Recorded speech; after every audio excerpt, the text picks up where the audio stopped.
Well, hi, I'm Courtney. Welcome to my channel where we discuss educational research one study at a time so that you can incorporate it into your practice. Today, I have a very exciting video for you. It's actually the first of a series of videos, and it is focused on the research article called Ending the Reading Wars, Reading Acquisition from Novice to Expert. Now, this research article was one of the articles featured in the reference list from the very popular news article that I actually did a video about called Sold a Story, and it's actually a podcast now as well. And every now and then I like to do my due diligence and review the research that the author in that article used, just to make sure that everything that was said was accurate. That way we can tell that what we are reading and consuming as teachers and educators is actually grounded in the research. Because this article is such a long article, I'm splitting it up into 3 parts. Today we're going to focus on part 1, which is all about the alphabetic code and phonics. But the article then goes into what happens after phonics, because that's really where the reading wars intensify. It makes sense to make a case for phonics, but then the argument breaks down with what happens after phonics, because we can't have people sounding out sound by sound for every single word for the rest of their lives. There's something that happens between learning phonics and becoming a fluent reader, and that gap that hasn't been talked about as much, at least in mainstream teacher talk, is what fuels the reading wars and what lets whole language kind of take the upper hand when they say, well, we want students to be fluent and you're not doing that with phonics. So this article was written by authors who wanted to sort of shut down the argument and say, we do have research about what happens after phonics, let us tell you. So today we're going to focus on the phonics, but the next 2 videos will focus on what happens after that. The first section of this article is all about cracking the alphabetic code. And the authors talk about how the first step, children need to analyze the printed form of words and map these onto meanings. Depending on the language that you're working with, this can look differently. So for English, our letters produce sounds, or combinations of letters produce sounds. So the first step is to understand the correspondence between what the letter looks like, the symbol, and what sound that symbol produces.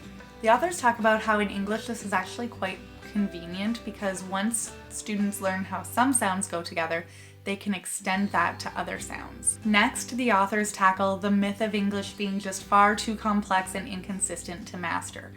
And the authors do acknowledge that English is considered a deep orthography, and so there are a lot of inconsistencies. However, they do note that even with our deep orthography, 80% of words, monosyllable words, can be mastered by just following a very small set of rules. So if we empower our students with just the tip of the iceberg, we can really set them up for success in reading. The authors also note that among that 20% of words that can't be mastered because of their spelling being so inconsistent that it doesn't follow an easy set of rules, usually it's only part of the word that doesn't follow a certain set of rules. So in the word said, the AI says the instead of a, but the S still makes a S and the D still makes the D. So it's usually only one part of the word that's tricky. And this is why teachers have started to do heart words instead of sight words. We'll talk about sight words in another video. But with heart words, we're showing students that, well, you do know this part of the word and you do know this part, and then they draw a little heart under the word that under the part of the word that they are asking students to kind of memorize or adopt a different rule or understand that this changes because of this rule.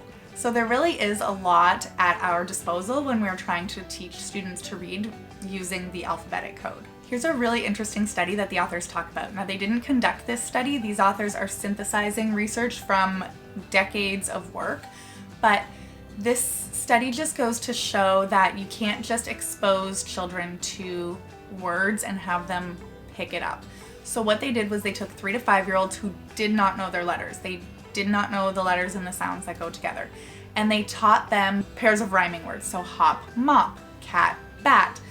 And then they primed them to understand that these words would go together and follow a simple pattern. And then they gave them a different set of words like dog and hog, and they showed them dog and said, this is dog, what's the next word? And the students had no idea. They couldn't understand, well, we've been going through rhyming words, all I have to do is change the first sound and I've got this figured out. They had no idea. They could not induce the alphabetic code. So teachers, we have to be making sure that we are explicitly teaching the alphabetic code to children and showing them what the letter is, what the sound it makes is, and then how we can blend those together later on. Now, in that same study, if students could segment words appropriately and if they knew their letters, then they could complete the task properly. So students really need to understand the sounds that letters make and what the letters look like if they're going to be able to transfer their knowledge from what they know from one word onto the next word. So for children, reading whole words with no understanding of the alphabetic code does not work. They need to be able to construct words, so putting sounds together to make words, and deconstruct words. So that's why the Haggerty is such a popular tool right now. So say hop, now say op, op, and then they can construct and deconstruct the words. For the majority of children, the ability to construct and deconstruct words doesn't happen naturally. It does need to be explicitly taught. Now let's talk about spelling for a quick minute. Spelling actually works in service of reading. So students who can spell well tend to be able to read better, but reading doesn't operate in service of spelling. So just because you've exposed your students to reading doesn't mean that they have picked up on the information that they need to spell. But if you teach them how to spell, they can use that when they go to read. So it works one way but not the other. In those early years, it's really important to have students writing and trying to spell out words and encouraging them to sound out what they spell. Now, in the early years, invented spelling is just fine. It's just practice in understanding that the letters that I'm writing carry some kind of meaning, and that meaning is consistent. So when I read the letter N and I write the letter N, it's always going to say N. People aren't just guessing when they're reading, they're actually following an alphabetic code. All right, so when is the best time to start teaching phonics instruction? Well, the authors looked to research and it turns out the earlier the better. Across the studies that they looked at, when systematic phonics was incorporated before grade 1, so in those early years, the gains that students had in their reading abilities later on were way higher than if we started after grade 1. So before grade 1 is ideal. Now the authors also note though that for students who are struggling in reading after grade 1, that going back and reteaching phonics and using a systematic approach can really help them make gains in their work. So for students who are struggling, it's almost like we need to go back and start at the beginning for them and make sure that they are building those connections because something broke down along the way, or they were taught through whole language which didn't work for them. Shocking. If we want to know if our students are understanding the alphabetic code, it's important to not only have them read real words, but it's also important to include non-words so that we can assess whether they've memorized the words and just sort of treated it as a sight word for themselves, or if they're actually able to process sound by sound and make a connection there. After children learn the basic mappings for most of the sounds and letters that make up our language, the authors look to research about the exceptions to all the rules and the other little tips and tricks that you can teach students about why certain combinations of letters make certain sounds. And the authors couldn't find anything clear in that area. They said that certainly it can't hurt to teach kids tips and tricks, but they don't have any clear understanding about whether that is completely advantageous and necessary, or whether or not students can pick that up through independent reading and just exposure to the reading process. As students read more and more and gain independence in their reading, they're going to come across more complex words and more complex combinations of letters that produce different sounds. And so they will learn as they go, but the authors don't know if that in and of itself is enough or if it needs to be explicitly taught. Certainly there's never going to be a disadvantage to being explicitly taught. So if you have that book, the ABCs and all their tricks, and you're going through in grade 4, 5, and 6 and teaching that to students, that is great. And there's probably students who will make gains because of that, because as we'll learn in later videos, there's a cumulative effect on reading. And so for those students who aren't gaining it through their reading activities, the explicit instruction is important anyways. Then the authors turn to motivation, and I find this part of the article to be really interesting that they included, because to me, It's our job to motivate students to do whatever it is that they need to do to learn.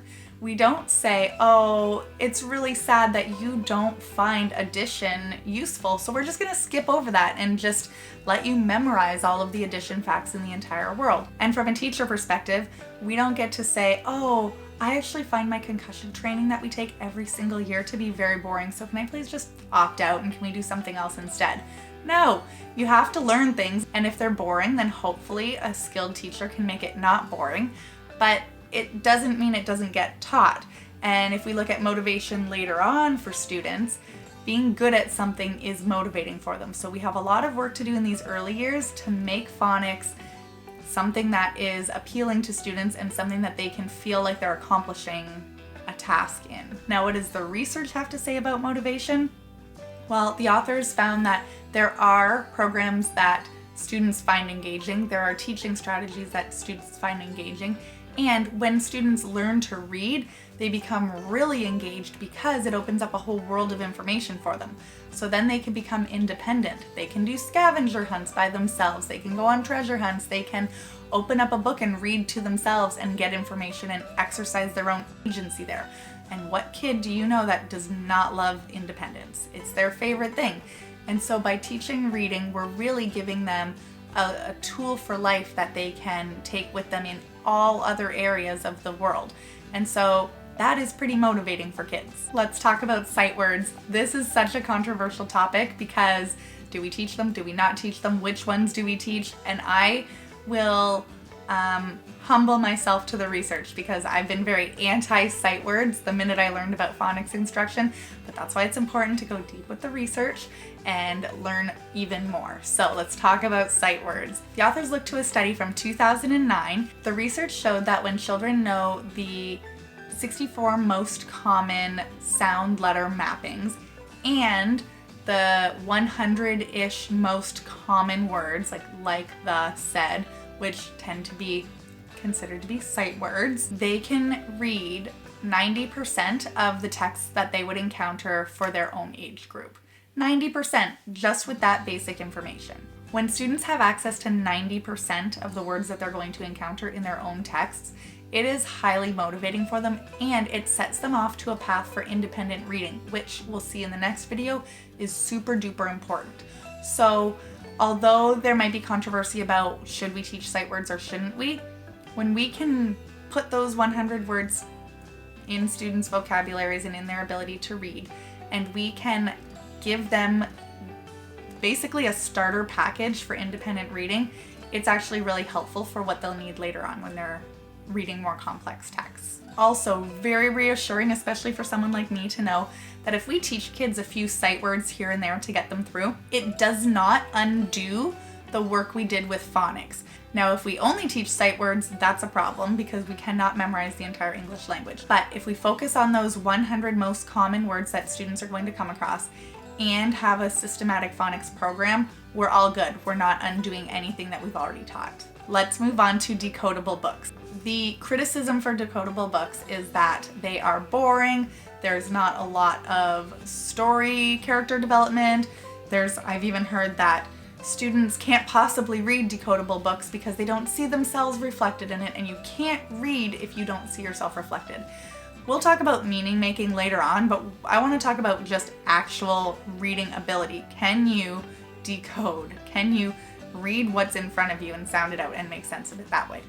And so the authors devote quite a bit of time to talking about decodable books and where their value starts and where their value ends. Fun fact, my teaching partner and I would spend our planning times for a good chunk of the year printing off decodable books that we found online because we knew how important they were and we really wanted to give our students the best chance possible, but we didn't have the resources. So we printed, photocopied, and stapled our own books for our classes for a whole year, and I have them now and I will cherish them forever. All right, here's where decodable books become handy. Children learn best when they get to practice what they've learned right away. So if we can teach a few letters and sounds together and then give students the opportunity to practice in a decodable book where they're going to use that skill, they gain fluency a lot faster. Now here's where it gets interesting. After students have those 64 grapheme phoneme combos figured out, and they understand the alphabetic code and how to sound words out, decodable books offer no more opportunities for students to practice the alphabetic code than any other age-appropriate books. Plus, books that are not decodable give students a greater opportunity to come across new vocabulary that might not be present in decodable books. This can help with motivation to read and with building students' vocabulary. All right, let's summarize what we have learned because that was a lot of information. Early years teachers, we need to make sure that our students know their letters and know their sounds and can build a connection between that. We need to make sure that we are offering students the opportunity to practice writing while they're also practicing reading, because that spelling serves in their reading instruction.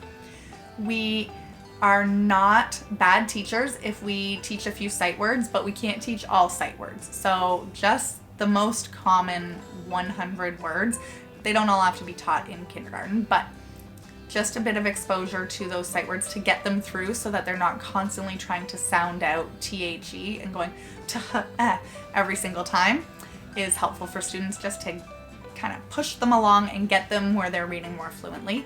And then we also need to make sure that we are starting with decodable books and then offering more. So when I taught kindergarten, what I did was we read our decodable books for the first half of the year and got really good at sounding them out and figuring out what they say. And then those were put into the regular rotation so students could practice. And once they kind of had that skill, we started reading regular storybooks as well. So offer any kind of text to your students that they can read, that they're, is still at their ability level and that interests them, so that they can start incorporating the skills that you've already taught them. Well, thanks so much for spending part of your day coming along with me as we explored the research. Please do share this video with anybody that you think might be interested so that YouTube learns that there is a whole whack of people out there who are really interested in research-informed practices in their classrooms. Have a great day. Bye.